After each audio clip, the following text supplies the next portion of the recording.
Okay. Hello aspirants, welcome back to VIPS academy. నేను మీ Ashok. So ఇప్పుడే మనకి ఏపీ 10th రిజల్ట్స్ అనేవి రిలీజ్ అయినాయండి. సో మా కజిన్ కూడా 10th క్లాస్ రాయడం జరిగింది and I show you her marks. So ఇక్కడ చూసుకోవచ్చు, ఎస్ఎస్విని రాని లైక్ మార్క్స్ కూడా చూసుకోవచ్చు. 585 మార్క్స్ వచ్చినాయి. So one of the top marks అని చెప్పుకోవచ్చు ఏపీలో. సో మనకి లాంగ్వేజ్ 1లో 97, లాంగ్వేజ్ 2 99, లాంగ్వేజ్ 3లో 96, మ్యాథ్స్లో 99, సోషల్లో 99 అండ్ సైన్స్లో 95 మార్క్స్ వచ్చినాయి. సో 585 మార్క్స్ అనేది ఇట్స్ రియలీ గుడ్ స్కోర్ అండి. సో ఈ రోజుల్లో kids are addicted to smart phones.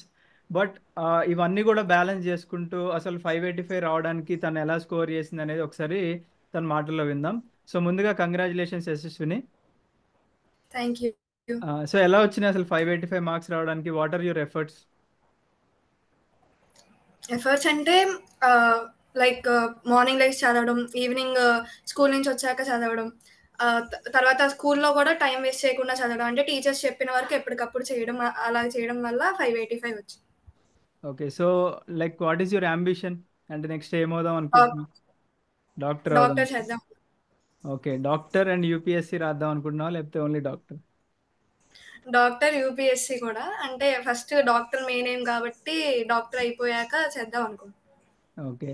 So I want to tell her personal experience అండి. లైక్ మేము యాజ్ అ ఫ్యామిలీగా మేము కలిసినప్పుడు సో మాతో పాటు టైం స్పెండ్ చేస్తూ ఉంటుంది. At the same time when she have any homeworks అది ప్యారల్గా ఒక 1 hour టైం స్పెండ్ చేసి ఇమీడియట్గా వెళ్ళి she use to get back to her work అనమాట.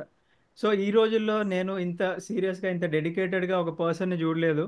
యూజువల్లీ టైం దొరికింది అంటే స్మార్ట్ ఫోన్స్కి అడిక్ట్ అవ్వడము, ఆ ఇన్స్టాగ్రాము లేకపోతే ఆ టిక్ టాక్స్ అని లేకపోతే స్నాప్చాట్స్ అని వాటికి అడిక్ట్ అయిన రోజుల్లో బేసిక్గా it all depends on the parents mind set అండి. పేరెంట్స్ కూడా లైక్ వాళ్ళకి ఫ్రీడమ్ ఇచ్చుకుంటూ అండ్ చదువులో ఎక్కడ కూడా నెగ్లెక్ట్ చేయకోకుండా ఒక ఒక చైల్డ్ని పెంచారు అంటే ఇట్స్ రియలీ గ్రేట్ డీల్ అని చెప్పుకోవచ్చు. సో ఒకసారి ఇప్పుడు పేరెంట్స్ మాటల్లో చూద్దాం. సో గోపాల్ గారు అశోక్, చెప్పండి. ఈరోజు చాలా హ్యాపీగా ఉంది మా అమ్మాయికి 585 మార్క్స్ రావడం అనేది. ఎస్. సో గోపాల్ గారికి మాటలు రావట్లేదు. మార్క్స్ రావట్లేదు. Yes, yes. So congratulations once again. So this video will be available in YouTube. So ఎవరైతే నెక్స్ట్ జనరేషన్స్ వాళ్ళు కానివ్వండి లేకపోతే 9th ఆర్ ఎయిత్ క్లాస్లో ఉన్నారో మీరు అందరు కూడా you must be get motivated అండి. సో స్మార్ట్ ఫోన్స్ యూజ్ చేయండి బట్ లిమిట్ ద యూసేజ్ అని చెప్తాను నేను.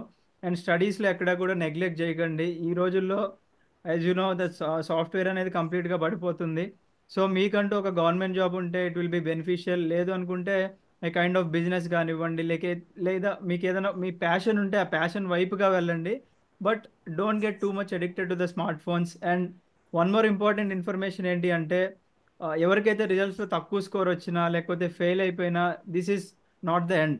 ఓకేనా? 10th క్లాస్ ఫెయిల్ అయ్యి లైక్ ఐఏఎస్ క్రాక్ చేసిన వాళ్ళు చాలామంది ఉన్నారు. సో వాళ్ళ స్టోరీస్ ఒకసారి చూడండి. You must get motivated from there motivational stories. So 10th class అనేది ఇది జీవితం ఏం కాదు. 10th క్లాస్ ఫెయిల్ అయినా you have one more opportunity to write. మళ్ళీ మళ్ళీ రాయండి. లేదా మీకు ఒకవేళ స్టడీస్ మీద ఇంట్రెస్ట్ లేదు, ఏదైనా బిజినెస్ వైపు ఇంట్రెస్ట్ ఉంది అంటే దాని వైపులుగా అడుగులు వేయండి. కానీ don't get any negative thoughts in your mind. And parents కూడా మీరు తక్కువ మార్క్స్ వచ్చాయని చెప్పేసి ఎవరిని కూడా ఇబ్బంది పెట్టకండి. వాళ్ళ ఇంట్రెస్ట్ ఏంటో తెలుసుకోండి ఫస్ట్. వాళ్ళ ఇంట్రెస్ట్ల వైపుగా వాళ్ళని అడుగులు వేసే దిశగా మీరు మీ ప్రయత్నాలు అనేది చేయాలని చెప్పేసి నేను కోరుకుంటున్నాను.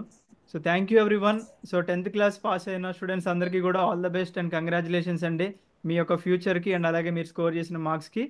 And I wish you good luck for your future and divorce. Thank you. Have a great day. జై హింద్.